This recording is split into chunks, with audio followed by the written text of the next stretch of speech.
Hallelujah. Zamura mama kuduimani shwe. Hallelujah.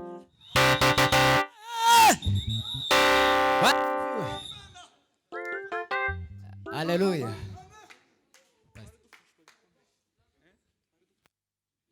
Nasubize naturanze neza.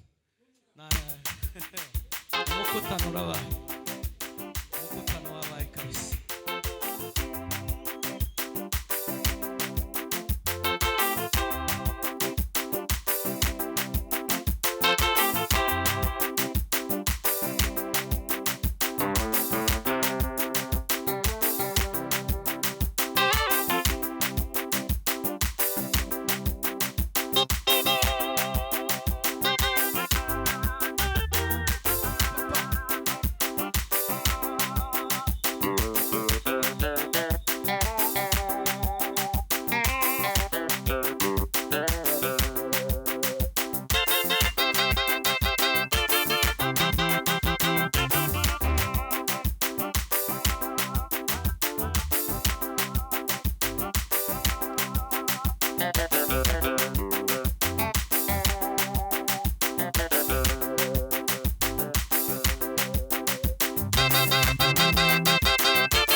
ariko turafashije tugiye gusubira kwiyegereza abashitsi ho bukeye indi minota nk'itatu ko yo nyuma yaha barahita babwiriza.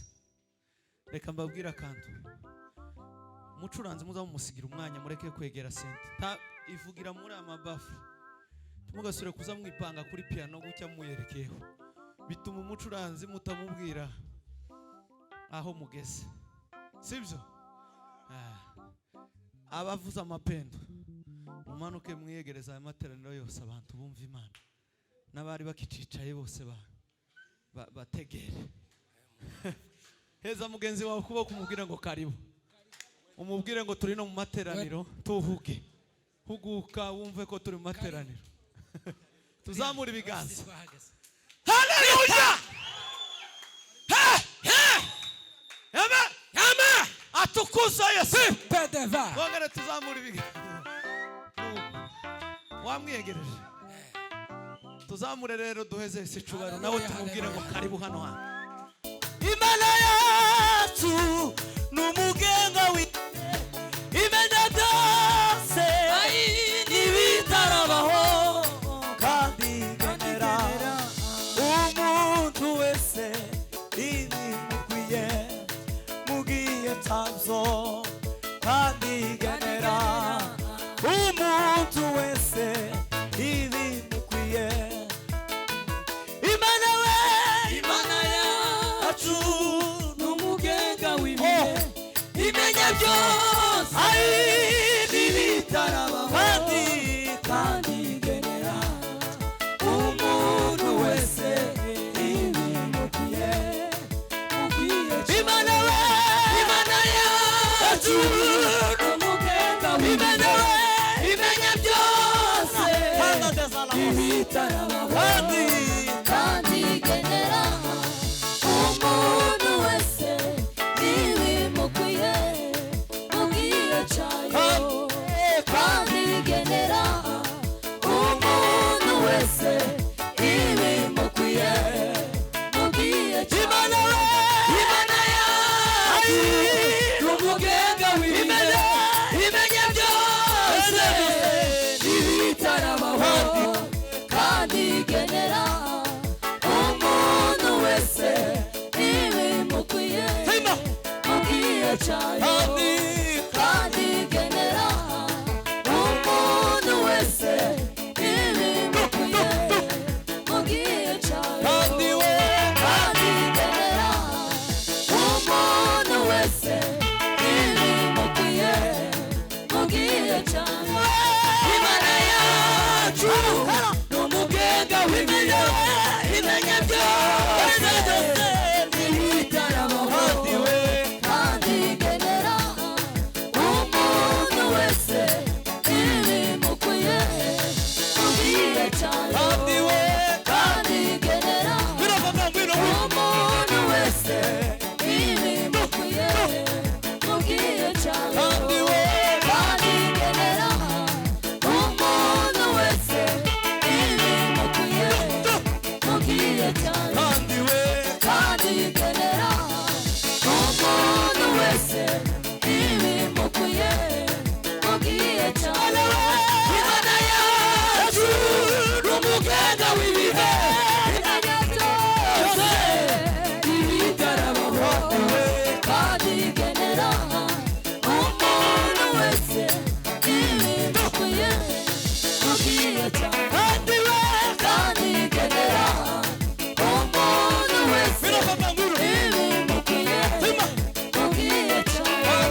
murakoze cyane reka twumve ko Imana ari yasabira ijambo ry'Imana